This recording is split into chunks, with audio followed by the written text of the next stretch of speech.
फिलहाल इंडी गठबंधन में जिस तरीके से दरार पड़ती नजर आ रही है, क्या ये माने कि इंडी गठबंधन टूट चुका है और सबकी राहें अलग हो चुकी है, चुनाव अकेले लड़ने जा रहे हैं? किस तरह के समीकरण देखने को मिल रहे हैं अलग अलग राज्यों में, बंगाल से लेकर बिहार तक, देखिए रिपोर्ट।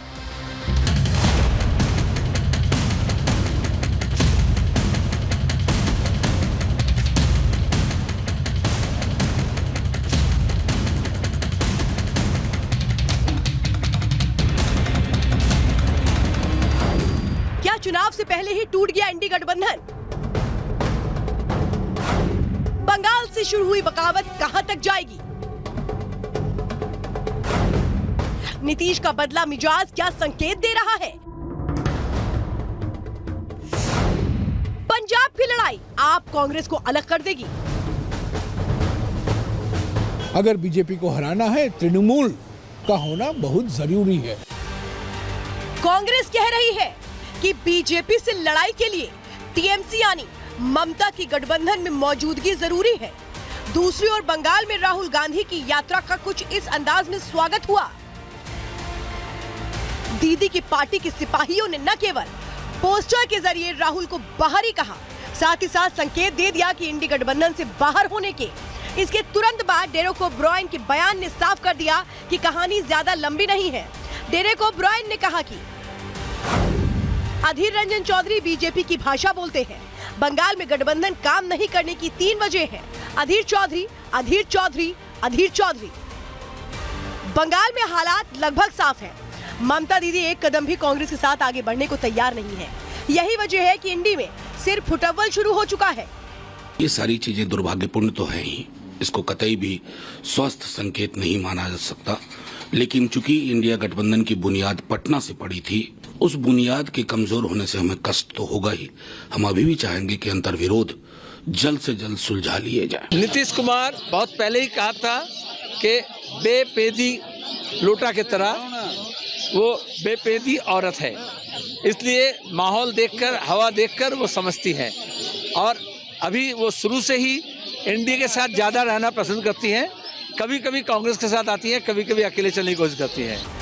बंगाल में गठबंधन के रथ का पहिया पंचर होने लगा तो बीजेपी भी चुटकी लेने लगी। गठबंधन के सबसे मजबूत स्तंभ में दरार आने पर जमकर निशाना साधा। तुम भी खो गए, हम भी खो गए, राह में चल के 2 कदम। तो 2 कदम राह में चल करके ये एक दूसरे को खो गए, क्योंकि इनके सुर में जो है वो साजिश और जो ताल इनका है उसमें तिकड़म थी। जब सुर में साजिश होगी और ताल में तिकड़म होगा तो इसी तरह के हालात दिखाई पड़ेंगे। ये 6-5 का खेल चल रहा है। एक गाना गाते रहते हैं, मैं मैके चली जाऊंगी तुम देखते रहियो, लेकिन मैके का दरवाजा बंद है ये वो नहीं बताते। लेकिन कहानी बंगाल से कहीं आगे बढ़ चुकी है। बिहार में तो गठबंधन के हालात बेहद खराब है। कहा नहीं जा सकता कि सियासी ऊंट किस पल किस करवट बैठ जाए। पहले इंडी गठबंधन के शिल्पकार नीतीश कुमार के ये 2 बयान सुनिए। जननायक कर्पूरी ठाकुर जी कभी भी अपने परिवार को नहीं बढ़ाए, और एक ही बात जान लीजिए कि जननायक कर्पूरी ठाकुर जी से ही सीख करके हमने भी अपने किसी परिवार को आज तक नहीं बढ़ाया है, यह पक्का जान लीजिए। इन सब प्रेस के माध्यम से हम भी उनको बधाई दे देते हैं कि इतने दिनों से हम लोग मांग कर रहे थे। आप ये सब चीज मत कहिएगा कि हम लोगों की मांग थी, आप खुद कहिएगा कि वही कर दिए हैं, लेकिन तब भी आपको हम बधाई देते हैं। प्रधानमंत्री मोदी की तारीफ और परिवारवाद पर निशाना साधकर नीतीश ने नई सियासत के संकेत दे दिए तो लालू एंड फैमिली के लोग भी उबल पड़े। रोहिणी आचार्य ने सियासी दंगल में पहला कदम जरूर बढ़ाया, लेकिन चंद मिनट में ही सियासी नफा नुकसान की कैलकुलेशन कर वापस भी खींच लिया।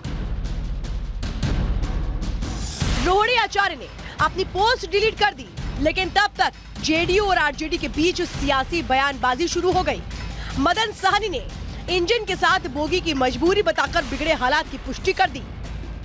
जो लोग देख रहे हैं ना, मौसम पर ज्यादा अपना ज्ञान ना दें। सब अपने मजबूती के साथ, हम जिस इरादे के साथ हैं उस इरादे के साथ आगे बढ़ रहा है। जी अगर बोलें कि भाजपा के साथ अब गठबंधन करना है तो आप लोग सब तैयार हैं? भाई इंजन जिधर जाएगा बोगी उधर ही जाएगा, वो जो कहेंगे वही ना हम लोग करेंगे।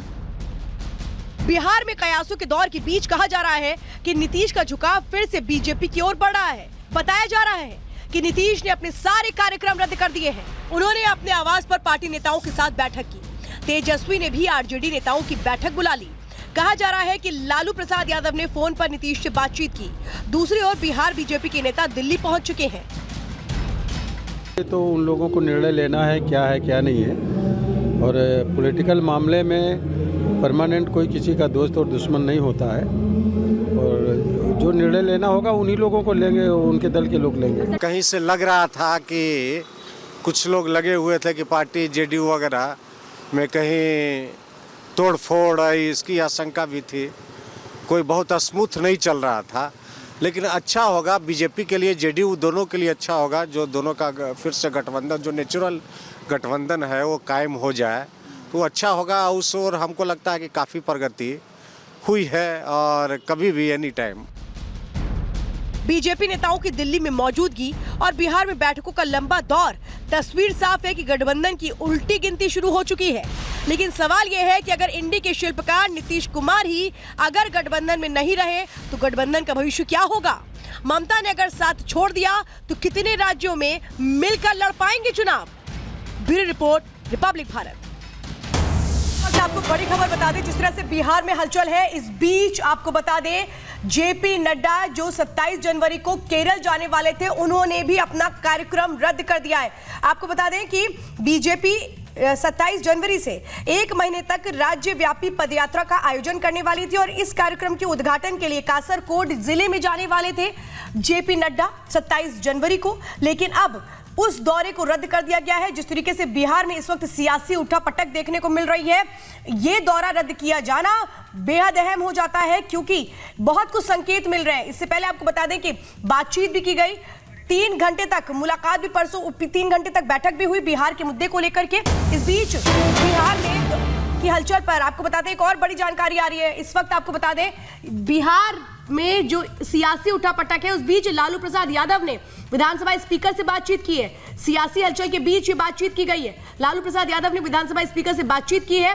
बातचीत का दौर लगातार जारी है। आपको बताएं, इस बीच आपको बता दें कि जो बातचीत है वो इस ओर इशारा कर रही है कि क्या दोनों की राहें अलग हो चुकी हैं, जेडीयू और आरजेडी की।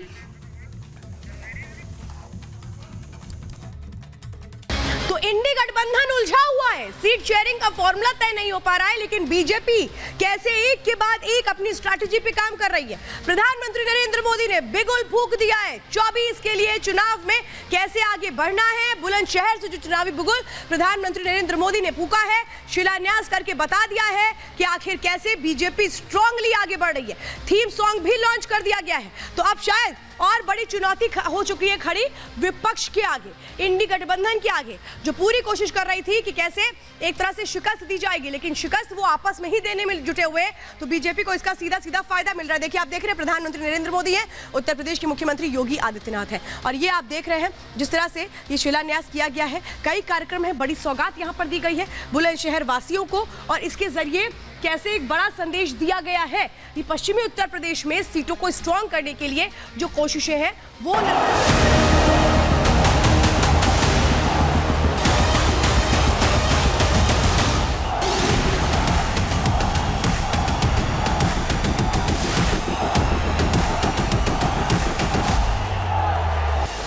प्रधानमंत्री नरेंद्र मोदी जब उत्तर प्रदेश के बुलंदशहर पहुंचे तो एक संकल्प था जो 90 किलोमीटर के सड़क मार्ग पर बुलंदशहर तक उनके साथ आगे बढ़ा। वो दृढ़ संकल्प, वो निश्चय जो अगले ही मोड़ पर खड़े लोकसभा चुनाव में मोदी की जीत का हैट्रिक साबित होगा। संकल्प था रामलला की प्राण प्रतिष्ठा के बाद राष्ट्र प्रतिष्ठा का। अयोध्या में मैंने रामलला के सानिध्य में कहा था कि प्राण प्रतिष्ठा का कार्य संपन्न हुआ, अब राष्ट्र प्रतिष्ठा को नई ऊंचाई देने का समय है। हमें देव से देश और राम से राष्ट्र के मार्ग को और प्रशस्त करना है। मोदी के संकल्प, इच्छा शक्ति का लोहा पूरा विश्व मानता है। पश्चिमी यूपी का बुलंदशहर दौरा भी चुनावी मायने में बेहद खास है। बुलंदशहर से प्रधानमंत्री मोदी ने लोकसभा चुनाव के प्रचार का आगाज किया, लेकिन प्रधानमंत्री का कहना है कि ये बिगुल चुनाव का नहीं बल्कि विकास का बिगुल है। मोदी को न पहले जरूरत थी, न आज जरूरत है, न आगे जरूरत है चुनाव के बिगुल फूंकने की। मोदी के लिए तो ये जनता जनार्दन बिगुल फूंकती रहती है। आज पश्चिमी यूपी को विकास के लिए 19,000 करोड़ रुपए से ज्यादा के प्रोजेक्ट मिले। अपनी इस रैली के दौरान मोदी ने यूपी में हो रहे विकास कार्यों को जनता के सामने रखा, जिनमें पहला है पश्चिमी यूपी में बन रहा डिफेंस कॉरिडोर। इसके अलावा पश्चिमी यूपी में बन रहे कई नेशनल हाईवे और यूपी के कई शहर जो मेट्रो सुविधा से जुड़ रहे हैं। जेवर एयरपोर्ट भी पश्चिमी यूपी के विकास में बड़ा महत्व रखता है। जब जेवर इंटरनेशनल एयरपोर्ट बनकर तैयार हो जाएगा तो इस क्षेत्र को एक नई ताकत, नई उड़ान मिलने वाली है। सरकार के प्रयासों से आज पश्चिमी उत्तर प्रदेश रोजगार देने वाले प्रमुख सेंटर में से एक बन रहा है। यूपी में लोकसभा की 80 सीटें हैं और बीजेपी ने इस बार यूपी की सभी 80 सीटें जीतने का लक्ष्य रखा है। और अंदर की खबर में बात करते हैं आज की तस्वीर के। आज की तस्वीर हम आपको दिखाने जा रहे हैं। इंडियन एयरफोर्स ने एक वीडियो शेयर किया है, इसमें किस तरह से दमखम नजर आता है। देखिए तस्वीरें आप देख रहे हैं, हवा में उड़ान भरते ये हमारे फाइटर जेट्स, और ये फाइटर जेट्स हमारी ताकत है। कल 26 जनवरी है और इस मौके पर हम देखते हैं कि किस तरह से कई फॉर्मेशंस होते हैं और उसी की तैयारियां भी होती हैं। एक तरह से कहें कि गर्व से सीना चौड़ा हो जाता है जब आसमान में इसी तरीके के जो फाइटर जेट हैं ये अपनी हुंकार भरते हैं। और ये वो तस्वीरें होती हैं जो बुलंद हौसलों के साथ बताती हैं कि भारत हमेशा तैयार है, हमेशा तैयार रहा है, और अगर दुश्मनों ने हमारी तरफ आंख उठा के देखा तो फिर अंजाम क्या होगा।